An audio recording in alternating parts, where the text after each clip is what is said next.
Hello, Outschool families. I'm Paula Smith, certified reading therapist and founder of Reading Success Academy. All of my classes are taught based on the phonographics method of teaching reading. It encourages multi-sensory practice and focuses on phonemic awareness.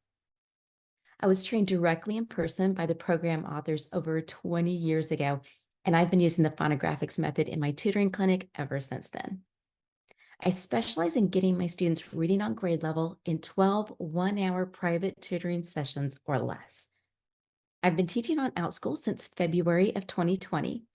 I teach reading, spelling, and vocabulary classes. Although I teach a few private students in a live ongoing format, I mainly teach self-paced classes now. I expanded to an organization last month. I have taken on 2 teachers to offer live classes. Ms. Lucy teaches spelling and writing classes that are scheduled to be convenient in your time zone. She has taught English to speakers of other languages online with another company for over 3 years. I'm currently developing a reading comprehension class and a grammar class for Lucy to teach as well. My other teacher, Mr. Gage, specializes in gaming classes and high school academic tutoring. My most popular classes right now are my spelling classes offered in the new self-paced format with pre-recorded video lessons. The most important concept I teach in all levels of these classes is that students need to depend on the sounds and the words to spell, not just memorizing spellings or depending on spelling rules. Here's an example of how I teach young students with a multi-sensory approach to spelling. For example, with the word speak, we'll listen for all the sounds in each word like this. E, k. Then we write the word saying each sound as we write the letters. Watch this. So we'll say each sound as we write the letters and speak. We'll say s, p, e, k, speak. And then we go back and underline these 2 letters that make one sound. You probably noticed that I held that long E sound while I was writing both of these letters. That helps students remember that it takes 2 letters to make that sound.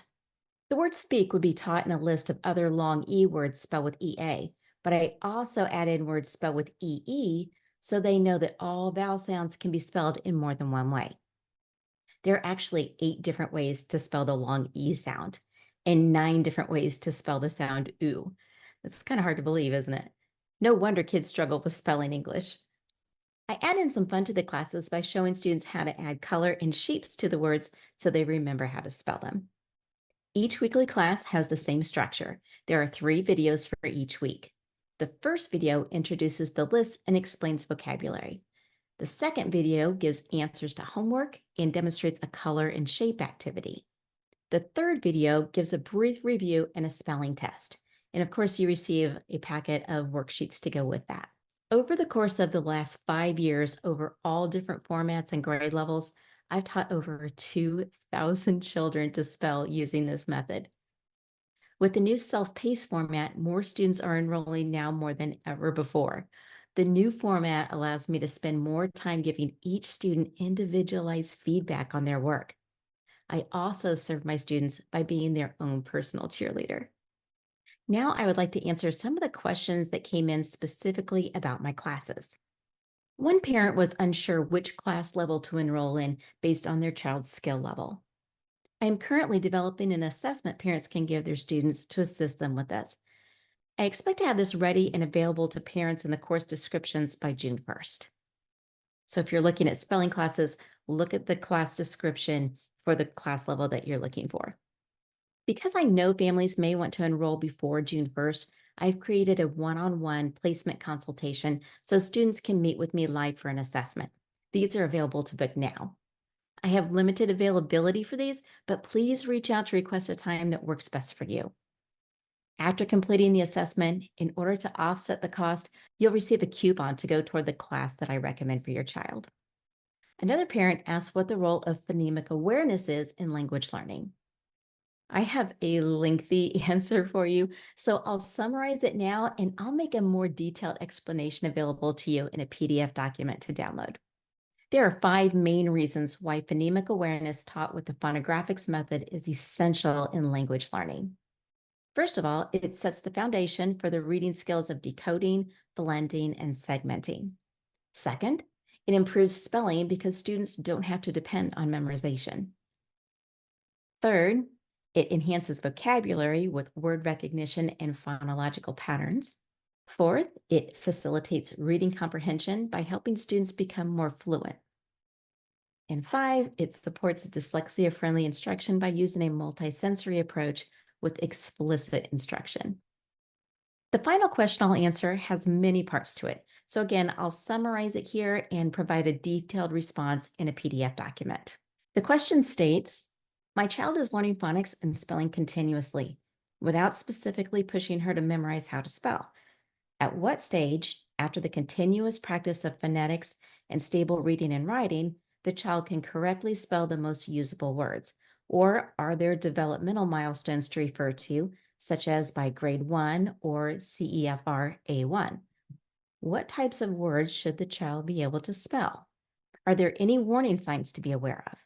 For example, if particular abilities are still difficult to grasp by grade 1, adjustments to the practice method may be necessary.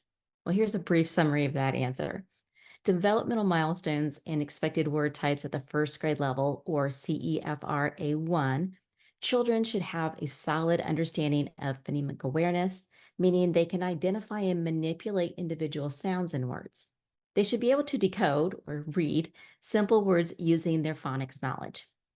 For spelling, at the beginning of the first grade level, students should be able to spell consonant, vowel, consonant words such as cat, dog, and hat. They should also be able to spell common sight words like the, and, is, or. By the end of grade 1, many children can start spelling simple two-syllable words, particularly those that follow common phonetic spelling patterns, like rabbit or sunset. I'll go into warning signs, adjustments, and recommendations in detail in the document I'll be providing. I hope that helps you get to know me better and how I can serve your students. I'm available to answer your questions in more detail. Just reach out to me through Outschool. I normally respond within 24 hours. Please use me as a resource for any English language arts topics, even if you don't take any of my classes. I'm here to serve you. My mission is to help as many families as possible, so please take me up on that. I'm also open to create more courses based on your needs. My live classes in your time zone are taught by Lucy, but I can also create new self-paced classes with me as the teacher. I'm here to support you along your child's English language learning journey. I hope to meet many of you in the private consultation sessions. Oh, and as a thank you for attending, you can enjoy $10 off any of my classes until July 31st. The coupon code is SuccessWebinar10. Thanks for watching. See you soon.